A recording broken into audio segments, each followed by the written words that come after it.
اور آپ کے قریب ہے تو کم از کم آپ کو جا کر وہاں پہ جو گاؤں ہے اس کو بتانا چاہیے تاکہ بروقت وہ اپنے بچوں کو اپنے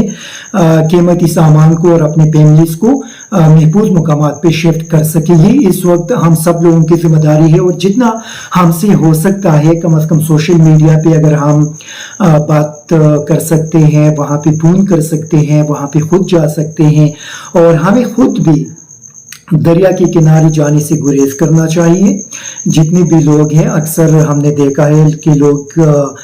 یہ دیکھنے جاتے ہیں کہ وہاں پہ سیلاب کو دیکھ لیں. ہمیں اپنے بچوں کو وہاں پہ نہیں بھیجنا چاہیے, ان کو اپنے گھروں تک محدود رکھنا چاہیے. اپنے دوستوں کو بتانا چاہیے کہ وہاں پہ نہ جائے, کیونکہ جو سوات کے اندر ہوا وہاں پہ اتنا اگر بڑا نقصان ہوا ہے تو اس کی وجہ بھی یہی تھی کہ جو لوگ تھے فرض کرے اگر وہ دریا کے کنارے گئے ہیں تو وہاں پہ اچانک سیلابی ریلا پہنچ کر وہ پھنس گئے ہیں, جس طرح کہ ہم نے کوہستان کے اندر دیکھا. اور کوہستان کا ایک بڑا افسوسناک جو سانحہ ہے, جو 5 بھائی تھے اور وہ سیلاب میں شہید ہو گئے. لوگ یہاں پہ خیبر پختونخوا کی حکومت کو تنقید کا نشانہ بنا رہے ہیں, لیکن یہ ایک حقیقت یہ بھی ہے کہ پروونشل گورنمنٹ اگر وہاں پہ ہیلی کاپٹر بھی بیچ سکتے تھے, وہ کم از کم آرمی کو بتا سکتے تھے اور آرمی کے پاس ہیلی کاپٹرز ہوتے ہیں. پروونشل گورنمنٹ کا ایک ہیلی کاپٹر ہے وزیر اعلیٰ کا,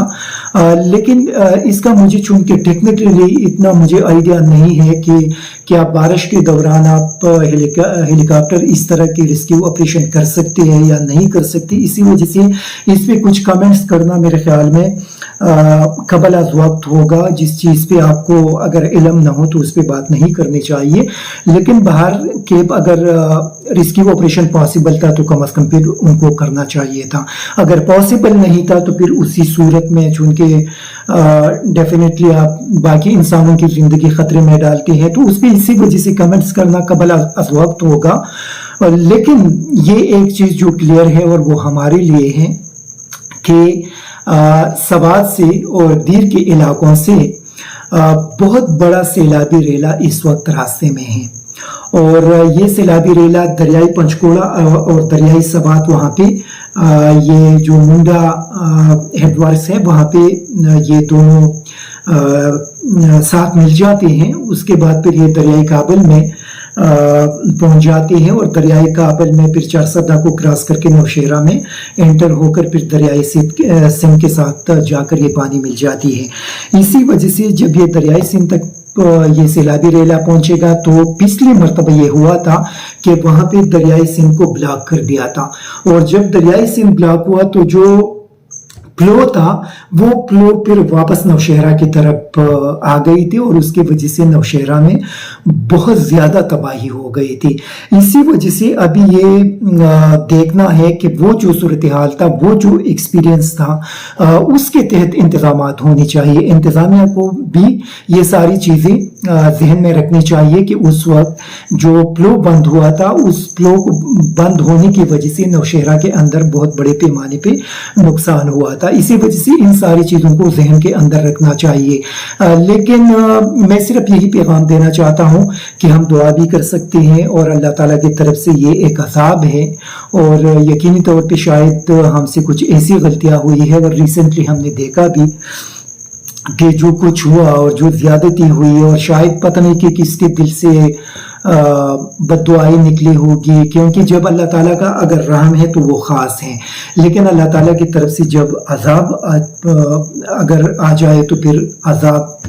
کے اندر سارے لوگ پھر اسی طرح کے متاثر ہو جاتے ہیں. تو اسی وجہ سے ہمیں اللہ تعالیٰ سے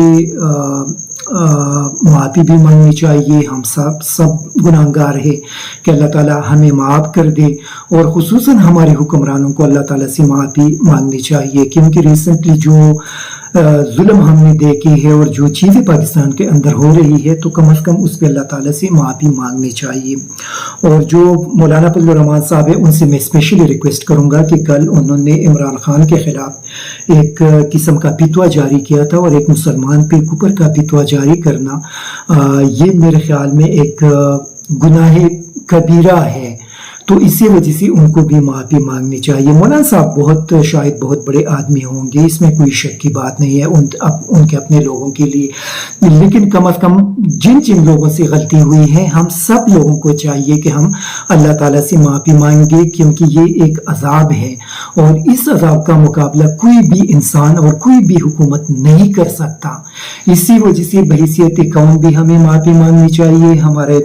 لیڈرز کو بھی معافی مانگنی چاہیے، اور تمام لوگ جن لوگوں نے ظلم کیا ہے ان کو معافی مانگنی چاہیے کہ اللہ تعالیٰ ہمیں معاف کر دے اور اللہ تعالیٰ مزید عذاب سے ہمیں محفوظ رکھے. اور یہی دعا کرے کہ اللہ تعالیٰ پاکستانی قوم کو اور پاکستان کو مزید مصیبتوں سے محفوظ رکھے. یہ جو سیلاب ہے اس سے اللہ تعالیٰ ہمارے بہن بھائیوں کو محفوظ رکھے. اور ایک آخری ریکویسٹ یہ کروں گا کہ بینگ پاکستانی تمام پاکستانیوں سے میرا ریکویسٹ ہے کہ جتنا آپ سے ہو سکتا ہے اپنے بہن بھائیوں کی مدد کریں. Thank you very much. Pakistan کو سبسکرائب کریں اور بیل آئیکن کو دبائیں مزید ویڈیو اور اپڈیٹس کے لیے.